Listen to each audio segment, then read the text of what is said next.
Welcome to Season 3 of The Animal Highlight, which has been extracted from Season 5 of the Animal Turn podcast that is focused on animals and biosecurity. As you know, in The Animal Highlight, we give relatively short episodes that provide insights and stories into the lives of animals. And this season is looking at animals and biosecurity.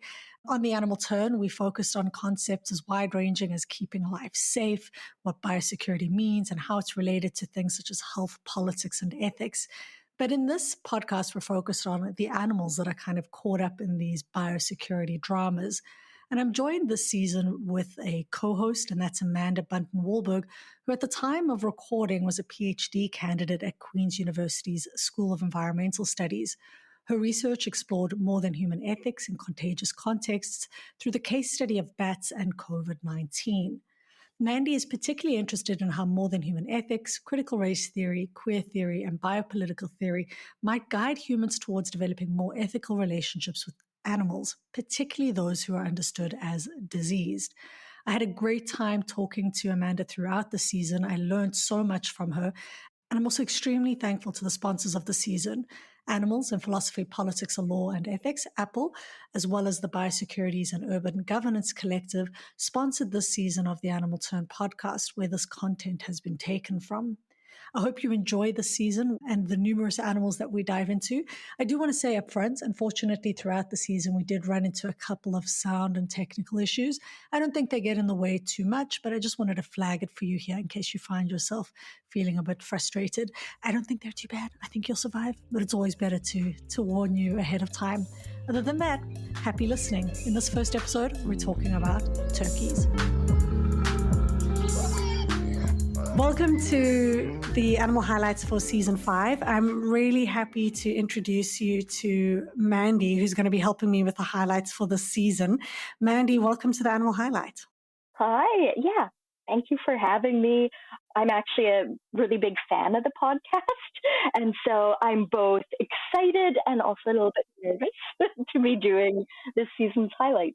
Nothing to be nervous about. I think you're going to crush it. It was a pleasure doing it with Hannah last season. I learned a lot from Hannah, and I think I'm going to learn a lot from you here.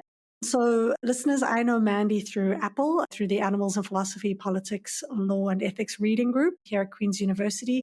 And we meet once every 2 weeks or so for a reading group session. And Mandy is quite an active participant. And when I found out that she was doing work on bats and contagion, it seemed like she might be perfect to do the highlights for the season. So it's very, very cool to have you here, Mandy. I think we're going to get straight into it. Which animal are we going to focus on this episode? Yeah. So I want to highlight turkeys today because they're impacted by animal agriculture and zoonotic disease, which you and Steve discussed this week. And according to the United States Department of Agriculture, 5.4 million commercial turkeys have been killed just between January and July of this year, and only in the United States. And this is all due to exposure to avian influenza. And right now, millions of turkeys are being or will soon be killed for the colonial celebrations of Canadian and American Thanksgiving.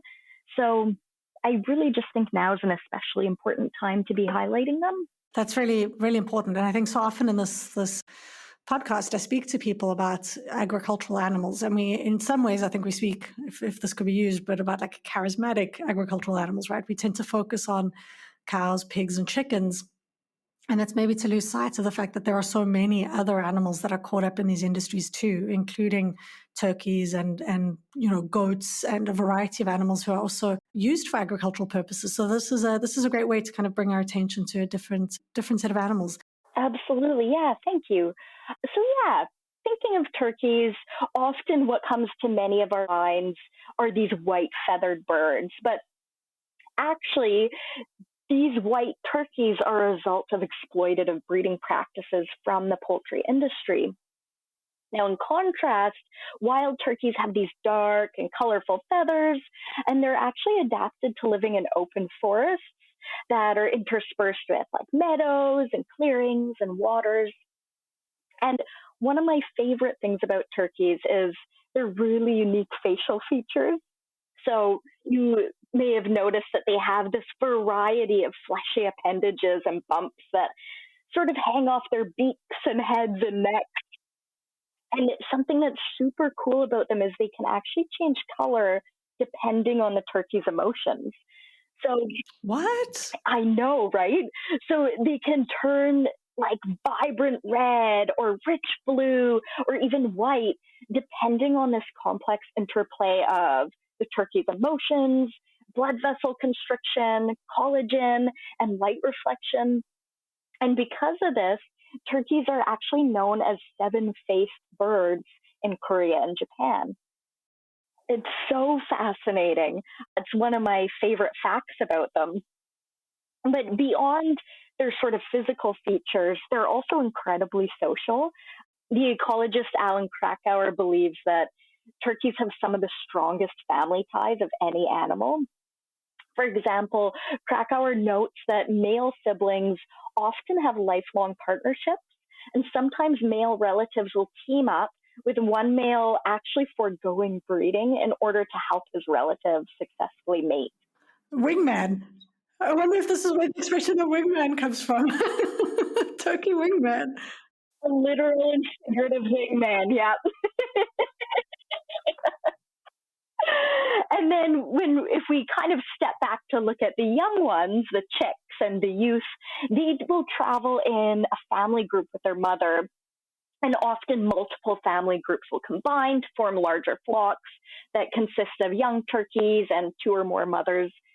And Karen Davis's book, More Than a Meal, describes the relationship between young turkeys and their mothers as just being really full of connection and care. Mothers will often shelter their young under their wings to give them warmth and comfort and protection. And there's just a strong bond here.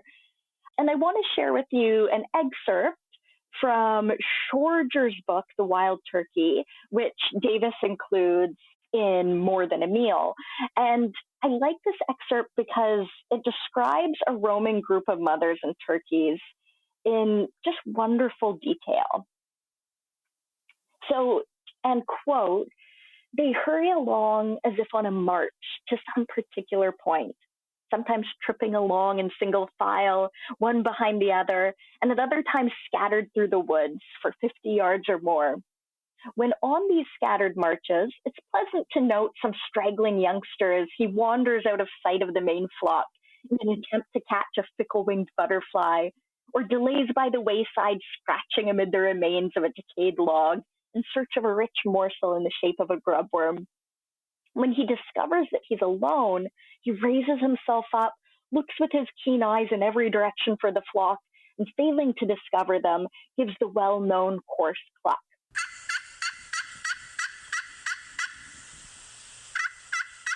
Then he raises his head high in the air and listens intently for his mother's call.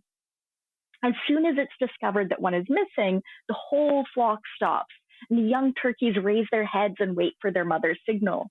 When she hears that note from the lost youngster, she gives a few anxious yelps, which he answers, and then opening his wings, he gives them a joyous flap or two, and with a sharp, quick yelp, he goes on to join his companions. End quote. Oh man, that's so beautiful. I agree, and I think stories like this are so evocative and give us a lot of insight into how dynamic and richly textured these turkeys' lives are. And I also think that animal sanctuaries play a really important role in telling these kinds of stories. So I want to close with two stories from Vine Sanctuary, which is an amazing LGBTQ-led farmed animal sanctuary. Now, in a Facebook post, Vine offered a really touching commemoration of a former turkey resident named Mama T. And she came to the sanctuary from an overcrowded local farm. And the post describes how when she first arrived, she wasn't able to walk any more than a few steps at a time. But within a matter of weeks of living at the sanctuary, she was actually able to explore quite widely. And Mama T has this really social and curious personality that is remembered in the following anecdote that I want to share with you right now. So Mama T was, quote, often going out of her way to meet new people or investigate goings on. Once, she scared a contractor working inside a trailer by coming inside to see what all the banging was about. The frightened contractor called Cheryl and whispered, "There's a turkey in the trailer. What do I do?" And they ended up making friends, and Mama T would drop by for a visit every day that the contractor was on the property. End quote. I was once run after by a turkey. Sorry to interject. I remember there was about 10 of us all standing, and there was just one turkey that was like, "You will not pass," and we did not. The turkey was very adamant. Yeah, this is bringing back some solid memories. Sorry, carry on. It sounds like that turkey was decidedly less social or friendly towards you than Mama T might have been.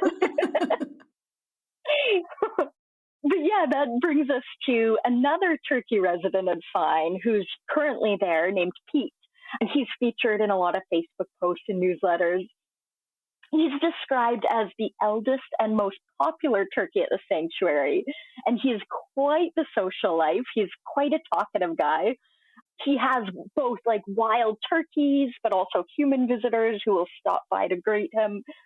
And he has a really special friendship with a particular human who will pass by Pete every morning on his walks. And both this human and Pete will then call out back and forth to each other in this shared morning ritual. And Pete is a respected elder at the sanctuary among the other animals, particularly the roosters and hens that he lives with, or who he lives with, pardon me. And as someone who shows incredible sensitivity for those who are younger and smaller than him, he takes great care to not accidentally harm them. So I've only scratched the surface here of just exploring how remarkable turkeys are.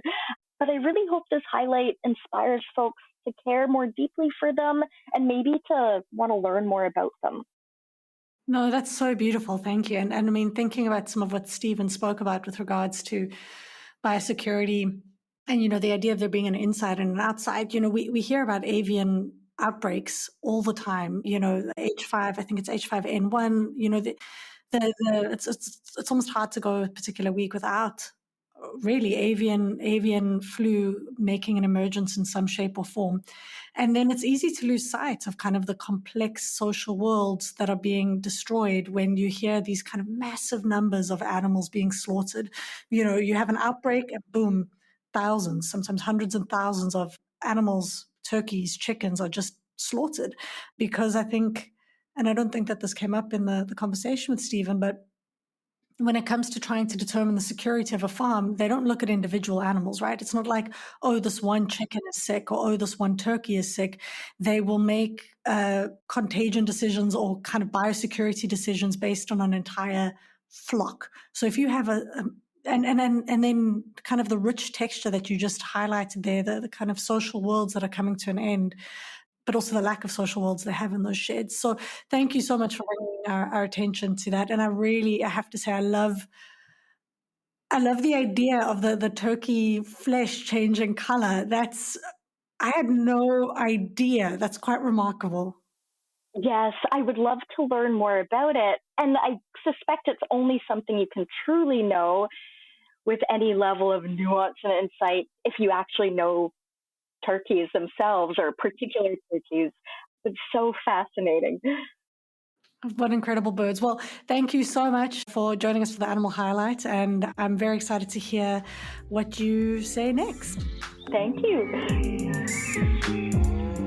Thank you to Animals in Philosophy, Politics, Law and Ethics, A.P.P.L.E, as well as the Biosecurities and Urban Governance Research Collective for sponsoring Season 5 of the Animal Turn podcast, where this content was extracted from. Thank you also goes to Amanda Bunten-Walberg for being an incredible co-host, and to Rebecca Shen for doing and designing the episode and podcast artwork. This episode was edited by Christiaan Mentz and produced by myself. Just a reminder to please rate and review this podcast wherever you listen. This is The Animal Highlight with me, Claudia Hirtenfelder.